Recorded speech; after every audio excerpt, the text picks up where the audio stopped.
Halo, perkenalkan saya Gigi Pramudito, merupakan mahasiswa Binus Online Learning jurusan Teknik Industri.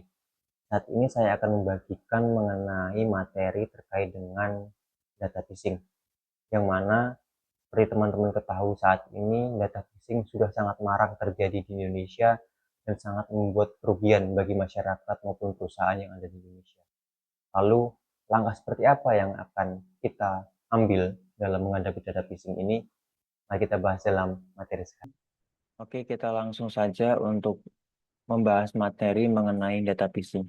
Sebelumnya perkenalkan kembali saya Gigi Pramudito dengan NIM 27024858882. Pada materi kali ini memiliki 4 objektif. Yang pertama, memahami pengertian data phishing. Yang kedua, memahami faktor penyebab data phishing. Yang ketiga, memahami cara pencegahan data phishing. Dan yang keempat, mendorong kesadaran masyarakat terhadap bahaya data phishing. Kasus phishing di Indonesia. Badan Siber dan Sandi Negara atau BSSN mencatat 3,64 miliar anomali serangan cyber di Indonesia hanya dalam periode Januari hingga Juli 2025. Hampir menyamai total keseluruhan anomali dalam 5 tahun terakhir. Otoritas Jasa Keuangan atau OJK bersama dengan Indonesia Anti-Scam Center melaporkan kerugian akibat penipuan online melampaui 2,6 triliun hingga Mei 2025. Angka-angka ini menegaskan bahwa penipuan digital di Indonesia khususnya bukan lagi ancaman potensial, melainkan krisis aktif yang membutuhkan respon sistemik. Pengertian phishing. Phishing adalah pencurian data untuk kepentingan tertentu dengan cara memancing korban agar memberikan informasi pribadi tanpa sadar. Ciri-cirinya biasanya dilakukan dengan mengirim tautan berbahaya yang menyamar sebagai website resmi melalui spam atau media sosial untuk memperoleh data sensitif seperti nomor kartu kredit, KTP, ataupun password. Berikut ini merupakan contoh phishing ataupun contoh pesan phishing dan juga email.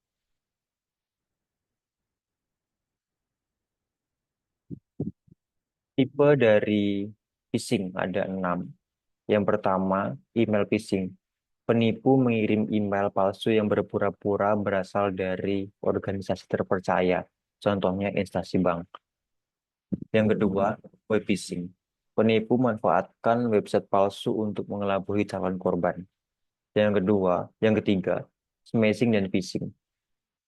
Smashing menggunakan SMS untuk mengirimkan pesan ke ponsel target.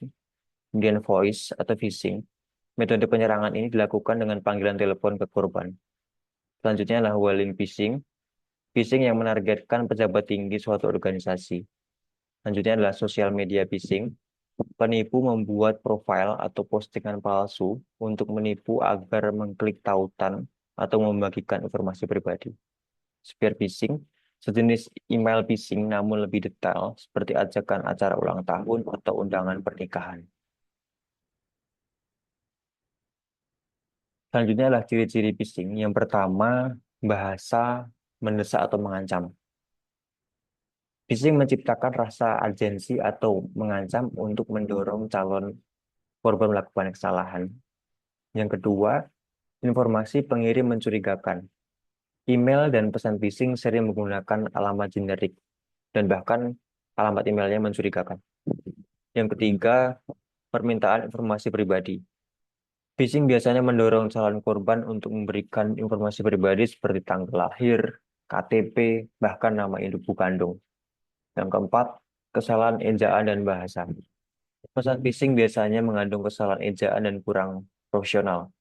Dan yang kelima, tautan dan lampiran mencurigakan. Phishing memberikan tautan atau link yang bisa mencuri data di ponsel ataupun komputer. Penyebab data phishing. Yang pertama, rendahnya literasi digital. Yang kedua, ceroboh dalam mengecek informasi.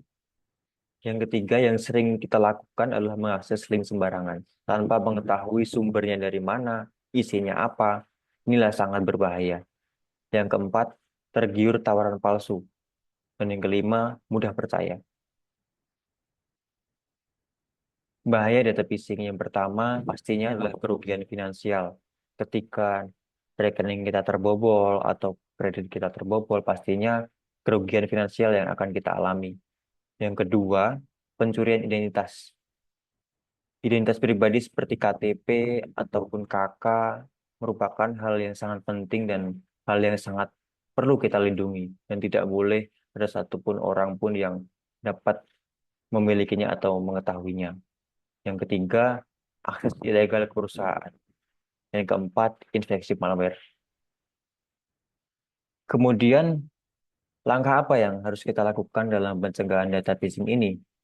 Yang pertama, kita harus teliti dan periksa URL atau HTTPS sebelum mengklik tautan. Pastikan tidak ada typo, tidak ada yang janggal dalam URL ini. Seperti contoh pada situs resmi ini, contohnya sebagai berikut. Yang kedua, edukasi literasi digital mengenai bahaya phishing. Ini sangat penting yang harus kita lakukan supaya masyarakat lebih aware terkait dengan phishing ini karena sangat berbahaya. Yang ketiga, menggunakan password yang kuat dan sering dilakukan update. Sangat sepele, namun ini bisa mencegah data phishing. Yang keempat, jangan tergiur dan jangan mudah terpercaya tawaran. Semisal ada tawaran atau hadiah undian, jangan mudah percaya, pastikan dulu sumbernya dari mana, apakah ini benar-benar resmi, dan lain sebagainya. Berikut ini merupakan referensi yang saya gunakan dalam merangkum materi ini. Harapannya materi ini dapat bermanfaat bagi masyarakat dan juga teman-teman sekalian. Terima kasih dan mari jaga data kita. Terima kasih. Selamat malam.